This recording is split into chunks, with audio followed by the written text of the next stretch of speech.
On this episode of That Carolina Guy, yeah, folks, I'm kind of going to do something I don't really talk about too often. I'm going to talk about my top 5 comic book characters of all time. Before we get into today's content, make sure you subscribe. It doesn't cost anything. Hit that bell notification, be notified of future videos like the one on today. Make sure you pound that like button. And leave me some comments, folks. I love the dialogue. All right, folks, I'm not the big comic book buff that some people are. So if I ever do another video on a comic book character, an individual, I'm not as brushed up as some people who are really into it. Like for me, I'm really into like the Carolina Panthers, or I'm into the Carolina Hurricanes hockey, or I have other interests that I'm into, or my favorite music band is Clutch. Certain things I know in and out about a band. But we find out even with all of that, you're still learning and growing with this. But comic books did play a very big role in my life when I was a young kid growing up. From the time I was a preteen and getting into Superman and Batman and seeing Batman on TV. And I'm not really a big DC guy, and don't get me wrong, I thought Superman and Batman had the best villains. Other than Spider-Man, I think those three groups had better villains than anybody. Superman, between Lex Luthor and the guy who spells his name backwards and Solomon Grundy. And I just think Superman has some really, really good bad guys. And Batman, Joker, Penguin, Catwoman, the Riddler, Egghead, Two-Face, there's so many. And then, of course, I talk about Spider-Man, you got the Green Goblin and Dr. Octopus and whoever the guy, I can't even think of his name, with the lizard or whatever. You had some really, really good characters for Spider-Man. But the times I was in the DC, I never really was at the forefront to be the guy for Spider-Man, Batman, these people that liked them. I was like in the Flash. And there's only so much you can do as a young kid when you're 8 or 9 years old. Being fast was a big deal. But as you got older, his storyline just didn't stick with me. I was too grown for that. Green Lantern was okay, but it got a little too mystical for me. And I'd get to another character later who was the same way, but just struck a different chord. The Green Arrow I like, but it's just like Hawkman and those guys. DC Comics just really didn't ring a bell as much for me. It was Marvel for me. Now, the number 5 person I'm going to list in here, my comic book characters, was the one is when I hit my preteen years and got into really about 13, 14 was big to me, was Captain America. And having a history degree, being a guy that was really big into history was my favorite subject in school. Captain America really rang true for me because it dealt a lot of going back, and the writers of that script dealt a lot with World War II and fighting the Nazis and the Red Skull and just how Captain America was kind of an army issued, So, and having Bucky on his side and being in the Avengers, I thought Captain America was a great superhero because you can be patriotic with it. But that's just me. I thought Captain America really brought me around. I say Iron Man a little bit too, but not like Captain America. The only cool thing about Iron Man, he had that money, Tony Stark, a lot he could do. And really in the Avengers, I started getting more guys like Vision, Hawkeye. And the reason why I didn't like some of the Marvel movies is because I think they made Hawkeye look like a wuss. He didn't have his outfit, and he didn't, have the mask. And I just think they made him look wimpy. I liked him better in the comics. And of course, like I said, I like Vision a lot. But Captain America was my guy. Now, the top 4 are really ones that I'm really into. I'd say number 4 would be the Silver Surfer. Now, he's that mystical guy out there, always challenging the universe.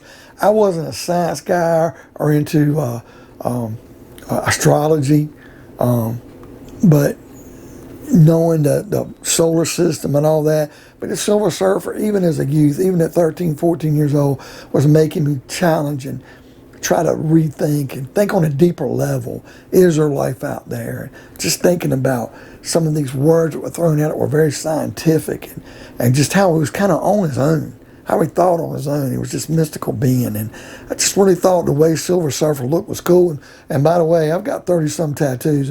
One of the one I have on my right shin is of the Silver Surfer. Now, another one I have is Daredevil. Daredevil was very big for me. It wasn't that he was dressed up like a Satan figure, but it was the cool thing about Daredevil. The first thing you see him is you think, okay, he's going to be a bad guy. But he wasn't. You know, you're sure he was red like a devil, but you didn't see flames. You know, that'd be the Human Torch in the Fantastic Four. By the way, it's a side piece. Fantastic Four was very good.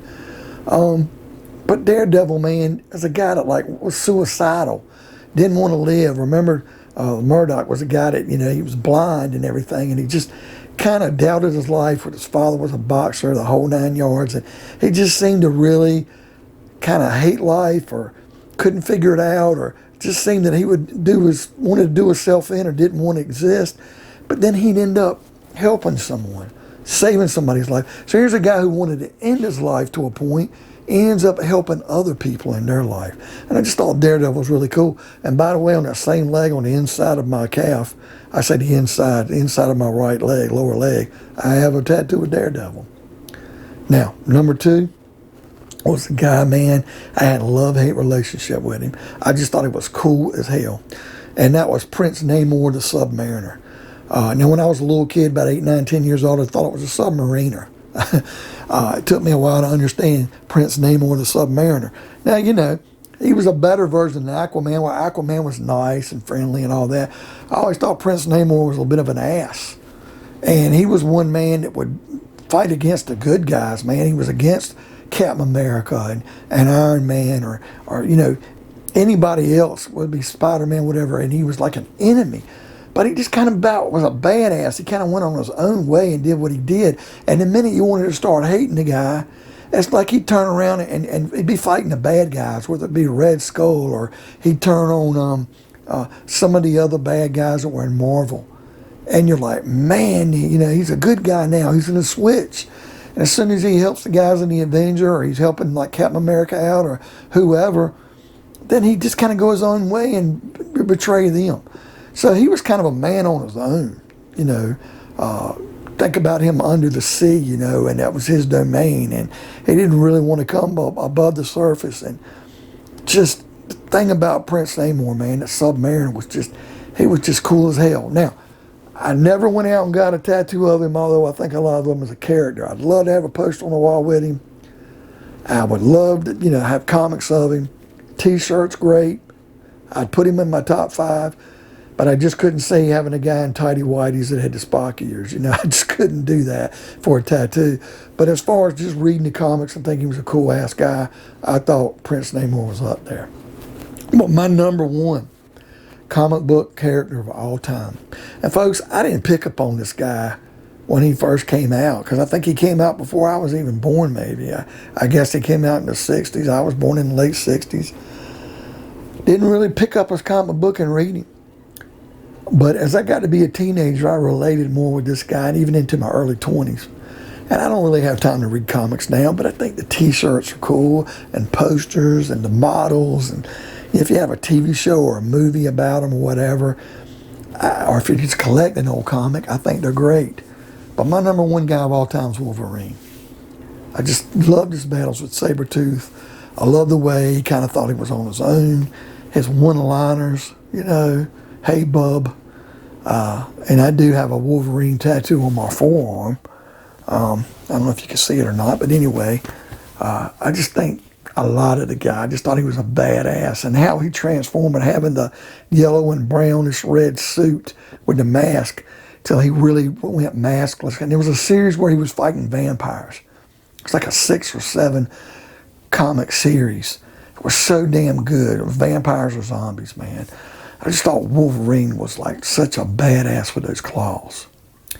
But that's kind of what I got for comics, folks. And sometimes I'll go into more details with certain individual comics later on in another episode.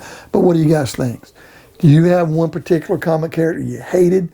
Do you have one that you love above all else? Leave me some comments. Pound that like button. Hit that bell notification to be notified of future content like what's in this video. And by all means, folks, subscribe. And we'll see you on another episode of That Carolina Guy.